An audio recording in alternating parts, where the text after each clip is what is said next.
This is a true story from Miss Walker. This happened many years ago, but it still haunts me to this day. I lived in a quiet suburban neighborhood. We had just moved there about a year earlier, and everything seemed perfect. There was this neighbor, a sweet older woman named Mrs. Thompson. She must have been in her early 70s back then. Always smiling, always kind. She wore long floral dresses, big glasses, and her white hair was always pinned neatly in a bun. Everyone loved her. She went to church every Sunday. She volunteered at bake sales, and she had this habit. Every week, she would bring over fresh, homemade buns.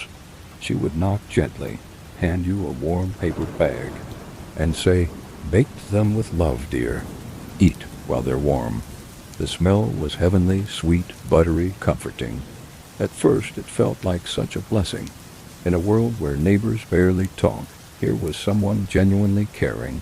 But then, little things started to happen. One evening, I broke a bun in half, and inside I saw something. A single hair, not the short kind that falls out naturally, but long, gray, and greasy. It was baked deep into the dough. I gagged, tossed it in the trash, and brushed it off as an accident. She was old. Maybe one of her hairs just fell in while baking. But that wasn't the last time. The next week, my husband bit into one and spat something hard onto his plate.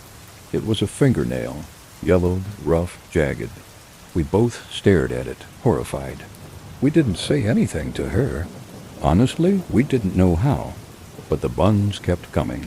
Soon, other neighbors started whispering. Mrs. Green from down the street found Tiny.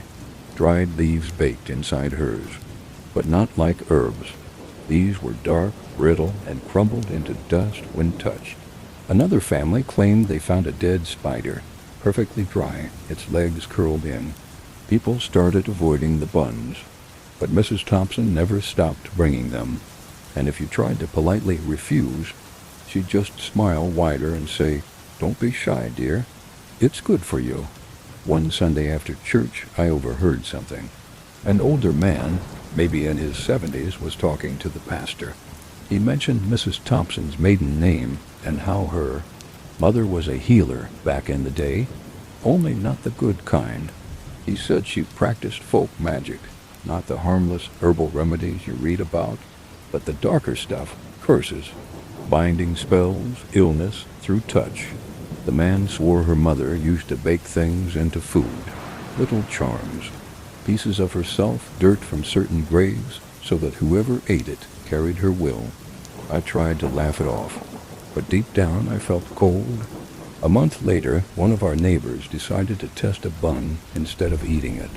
She sliced it open with a kitchen knife, and inside, wrapped in a tiny piece of cloth, was a little bundle. Inside that bundle, a mix of dirt, what looked like ashes, and hair, so much hair. By then, people were scared.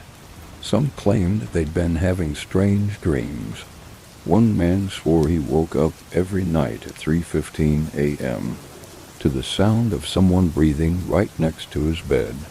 Another woman said she hadn't been able to shake a cough for months, and every time she coughed, she smelled cinnamon, like Mrs. Thompson's kitchen, and then she was just gone. No one saw her move out. No one saw a for sale sign. One day the house was dark, the curtains drawn.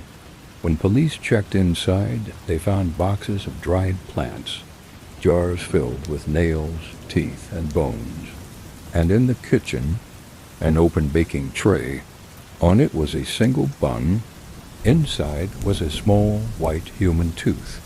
I don't eat anything homemade from strangers anymore, and sometimes on quiet Sunday afternoons, I swear I smell something sweet and warm drifting through the air, like fresh-baked buns. If I listen closely, I can almost hear her voice. "Bake them with love, dear. Eat while they're warm."